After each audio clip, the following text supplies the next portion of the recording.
Welcome, superstar. In this video, I'm going to talk about how to be a confident businesswoman.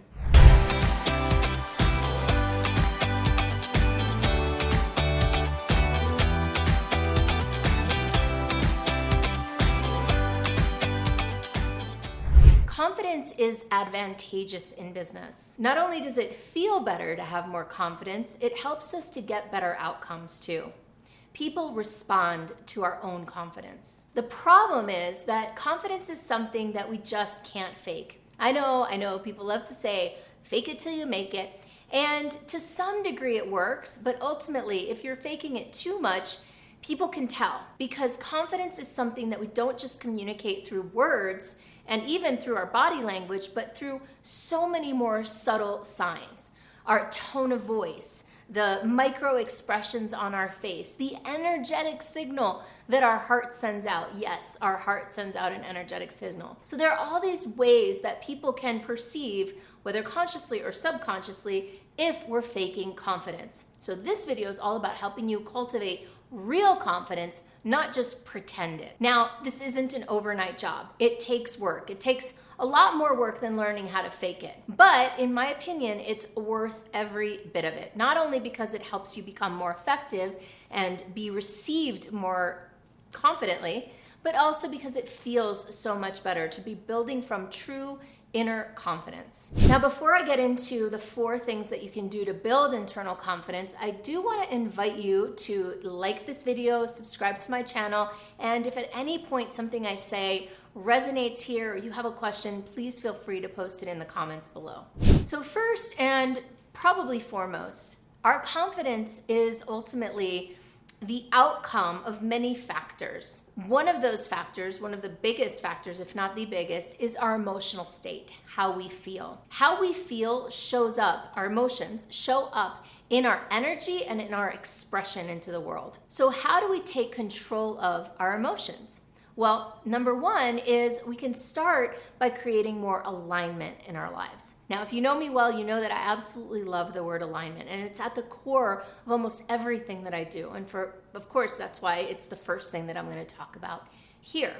When I talk about alignment, I mean having all these key parts of your life in unison, in harmony, like working together towards something that you value and that you want in your life. And when you have those things firing on all cylinders, the emotional state that you have is more commonly positive, creates more confidence, and naturally gives an expression, and you exude that confidence out in the world. So what is alignment, and what are the areas of alignment? Well, I have this handy-dandy way of remembering it.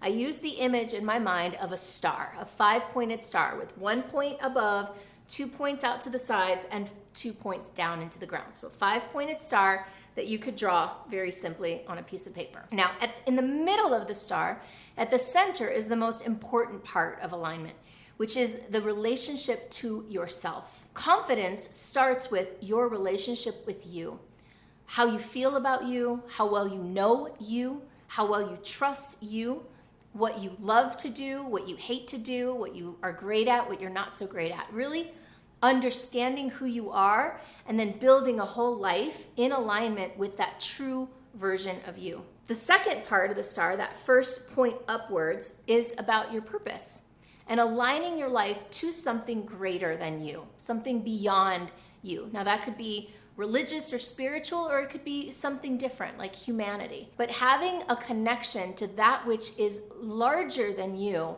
such that it helps to inform what you do in your life.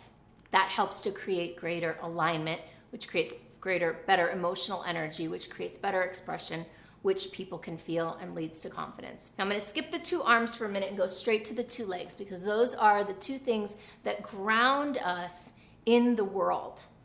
On the 1 leg is our life force energy, our physiology, how we feel in our bodies, in our incarnation on this planet. That means that confidence partly comes from how you feel in your body. Do you feel safe in your body? Do you feel strong in your body? Do you feel healthy, or are you exhausted and weak? The second leg is about your values. Are you grounded in a way of living that aligns with what you believe to be true about life and about the world?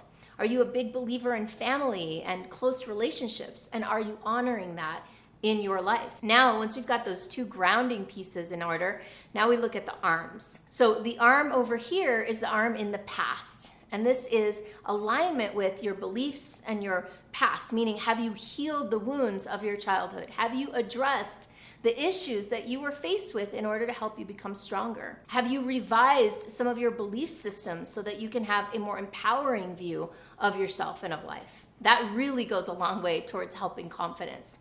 When we can also trust that the things that we dealt with and the things we experienced for a reason and for our own good. And then finally, out in this side is the future, the vision. Like, what are you moving towards in your life? When there's alignment and clarity around what you're creating and what you're expressing in the world, then that creates confidence as well. So the first layer of confidence is all about this alignment with your truest self, your groundedness in the world, your experience of your past, your beliefs about the future, what you're creating, and your alignment to something greater. When that's all operating beautifully, then we can have naturally more confidence because we can feel grounded in what we're creating, excited about it, eager for it, trusting. A second thing that can help you build confidence that we can layer on top of what we just talked about is sisterhood. As a woman, we have relationships with women all through our lives. It starts with our mother, we might have sisters or girlfriends, and our relationships with women have a lot to do with our experience of life, how safe we feel in this existence, and how we show up in the world. And so creating sisterhood is a really powerful way to start to build confidence. Being able to trust other women helps you to also trust yourself. Now, I know some of us may have less than awesome relationships with our moms or with our sisters or with our friends growing up. And a big way to move forward and create more confidence is to go and heal those relationships. Now, that could mean maybe going and having a conversation with someone and healing that relationship in person. And it also can mean just healing the relationship inside you, any wounds that you may still be carrying around about your relationships with women. Evolutionarily speaking, women gathering was a really potent and powerful way that women became more empowered and they exercised influence over their lives. Women in sisterhood is strengthening, it is empowering, and it's something that you can tap into. And if you have damaged relationships with women, or if you have fear or pain or trust issues with women, that's going to hold you back. So I highly recommend focusing on how you can create more sisterhood in your life. The third thing I recommend in order to build more confidence is to find mentorship, to ask people to support you, to lead you, to hire a coach or a spiritual mentor or somebody or multiple people who can help you who are further along the path than you are. This has been instrumental in my journey. I like to joke, but it's not a joke, and say that I have a coach in every single area of my life in which I want improvement, in which I want transformation. I'm a big believer in the value of coaching and mentorship. And by the way, if that's something that you want to do, that's what I do for a living, is help people build coaching and mentoring businesses. And the final way that you can build confidence is to challenge yourself and rise to the occasion, is to try something new, something difficult, something you think you might not be able to do, and commit to something like that. And then maybe with the help of your sisterhood and your mentor and this vision that you've developed, be able to rise to that occasion. The more often you meet challenges and succeed, or even meet challenges and fail and then do it again, the more you're able to build confidence. Remember, people don't actually fail, they just quit before they succeed. I hope that this was helpful for you.